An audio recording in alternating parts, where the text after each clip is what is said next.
একজন মানসিক রোগী ভিউ ব্যবসায়ী ইলিয়াস আবারও মুক্তিযুদ্ধ নিয়ে কটাক্ষ করল। মুক্তিযুদ্ধকে অস্বীকার করছে যে মুক্তিযুদ্ধ একটা বাংলাদেশের জন্ম দিয়েছে। আমাদের পূর্বপুরুষদের আত্মত্যাগ, তাদের মহান লড়াই, এগুলো নিয়ে সে নিয়মিত কটাক্ষ করছে এবং কিছু রাজাকার শাবক সেখানে গিয়ে বাহাবা দিচ্ছে, যারা মুক্তিযুদ্ধকে আগেও অস্বীকার করেছিল, এখনও অস্বীকার করেছে। আজকে ভারতের সুরে কথা বলছে ইলিয়াস।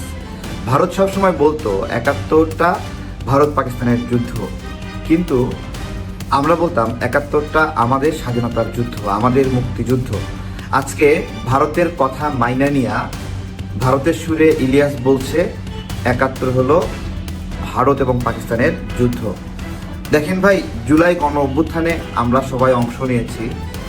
আমাদের মনে এইরকম কোনো চিন্তা ছিল না যে আমরা ৭১কে পরাজিত করছি।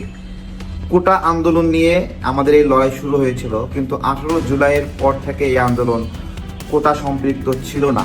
কেউই মাঠে নামেনি কোটা রিমুভ করার জন্য। তখন মাঠে একটা সরকারকে সরানোর জন্য আমরা সবাই নেমেছিলাম।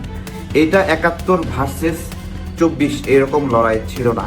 আজকে এই ইলিয়াসদের দেশ বিরোধী কর্মকাণ্ড, এই যে মুক্তিযুদ্ধ বিরোধী কর্মকাণ্ড, এইটা আজকে জুলাইয়ে যত মানুষ অংশ নিয়েছে, এদের কথাই যদি ঠিক হয় যে জুলাইটা হলো ৭১ বিরুদ্ধে যুদ্ধ, তাহলে সেই মানুষগুলো আফসোস করবে।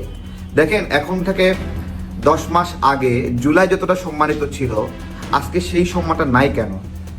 এই যে মবগুলোর কারণে মানুষকে কষ্ট দেওয়া হচ্ছে, সেই কারণে মানুষকে আওয়ামী দোসর বানিয়ে বানিয়ে তাদের সম্পদ লুটপাট করা হচ্ছে, সেই কারণে মানুষের বাসার সামনে গিয়ে বিয়ের দিনে বলা হচ্ছে যে টাকা না দিলে তুমি আওয়ামী লীগের দোসর, বিয়ে করতে দেবো না, বিয়ের অনুষ্ঠান হতে দেবে না। এই কারণগুলোই কি এই জুলাই নামটা কলঙ্কিত হওয়ার জন্য কারণ না? যেই কোটার জন্য আমাদের ২৪-এ আন্দোলনটা শুরু হইল, তাই না? ১৮ সালেও আমরা আন্দোলন করেছি। আমি সেই কোটা আন্দোলনের উদ্যোক্তা ছিলাম, তাই না? সেই কোটা আন্দোলন, যে কোটা বৈষম্য থেকে আমরা সবাইকে মুক্তি দেব। এখন জুলাই আন্দোলনকারীরা যদি আবার নিজেদের জন্য কোটা চায়, তাহলে দেশের মানুষ ভালোবাসবে নাকি ঘৃণা করবে? আজকে ইলিয়াস সাহস করছে যে ৭১-এর বিরুদ্ধে কথা বলার জন্য, এবং সে মাঝে মাঝে আকারে ইঙ্গিতে ৭১ নিয়ে অনেক মিথ্যা তথ্য এবং গুজব তথ্য অনুসরণ করে। আর ইলিয়াস ভাই, আপনার পেজ তো আর পেজ নাই, এটা একটা পর্ন সাইট হয়ে গেছে। ফ্রিতে পর্ন দেখা যায় আপনার এখানে, একবারে সস্তা বানিয়ে ফেলেছেন। বাংলাদেশের মানুষ জুলাইয়ে মুক্তিযুদ্ধের বিরুদ্ধে লড়াই করেনি, মুক্তিযোদ্ধাদের বিরুদ্ধে লড়াই করেনি। আপনারা যারা এই লড়াইয়ে সরাসরি অংশ নেননি, আপনাদের কাছে এইটা মুক্তিযুদ্ধের বিরুদ্ধে লড়াই মনে হতে পারে। হ্যাঁ, আমরা যারা সরাসরি রাজপথে অংশ নিয়েছি, জেল জুলুম নিপীড়নের শিকার হয়েছি, আহত হয়েছি, আমাদের কাছে এটা মুক্তিযুদ্ধের বিরুদ্ধে লড়াই ছিল না। আপনার মুখোশটা উন্মোচন হয়ে যাচ্ছে, এক্স্যাক্টলি উন্মোচন হয়ে যাচ্ছে। মুক্তিযুদ্ধের বিরুদ্ধে এত বিদ্বেষ, এত ঘৃণা। আপনার বাপ পাকিস্তানের ছিল কেউ নাকি? পাকিস্তানের সন্তান নাকি আপনি? পাকিস্তানের প্রতি এত প্রেম কেন বলেন? হ্যাঁ, ৭১ ভারত পাকিস্তানের যুদ্ধ ছিল, বাংলাদেশের সাথে যুদ্ধ ছিল না। কিসের সাথে যুদ্ধ ছিল? আমরা যারা মুক্তিযোদ্ধা, শহীদ প্রেসিডেন্ট জিয়াউর রহমান যে আপনার স্বাধীনতার ঘোষণা করলেন, কালুরঘাট বেতার কেন্দ্র থেকে যে সাহস নিয়ে ঘোষণা করলেন, on behalf of Sheikh Mujibur Rahman declaring the independence of Bangladesh, এই যে ঘোষণা করলেন, কিসের জন্য ঘোষণা করেছিলেন? তাহলে উনি পাকিস্তানের বিরুদ্ধে যুদ্ধ করেননি। হ্যাঁ, মাওলানা ভাসানীদের লড়াই পাকিস্তানের বিরুদ্ধে ছিল না, আতাউল গনি উসমানীর লড়াই পাকিস্তানের বিরুদ্ধে ছিল না, লক্ষ লক্ষ মানুষ জীবন দিয়েছে, তাদের লড়াই পাকিস্তানের বিরুদ্ধে ছিল না। এই মানুষগুলোকে হত্যা করেনি পাকিস্তান নাকি? পাকিস্তান হত্যা করেনি। বাংলাদেশের উপর গজব নেমে আসতেছে, গজব। আর সেই গজবটা নেমে আনতেছে এই ইলিয়াসরা। সারাক্ষণ গুজব ছড়িয়ে ছড়িয়ে মত সৃষ্টি করে গজব নাজিল করতেছে, মিথ্যা প্রোপাগান্ডা, এগুলো তাদের মূল ভিত্তি। যাকে ভাল লাগছে তাকে দালাল বানায় দিচ্ছে, সে খারাপ। আর হলো ফেরেস্তা একবারে, তাই না? সবাই শুধু মানুষের টাকা মেরে খায়, আপনি কারো টাকা মেরে খান নাই।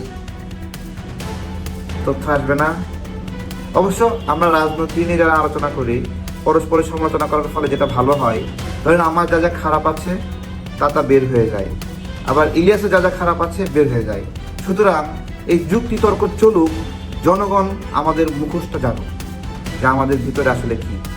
আজকে ইলিয়াসের ভিতরে মুক্তিযুদ্ধের বিরুদ্ধে কিরকম ঘৃণা, কিরকম ক্ষোভ তা প্রকাশ পেয়েছে।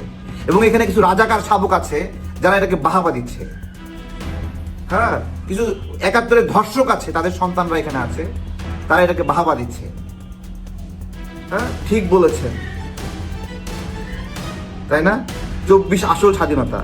হ্যাঁ, ৭১ স্বাধীনতা না আমাদের। তাই ৭১ স্বাধীনতা না, সেই ৭১ স্বাধীন করা বাংলাদেশে এত উস্কানি কেন, এত খুরখুরেন কেন?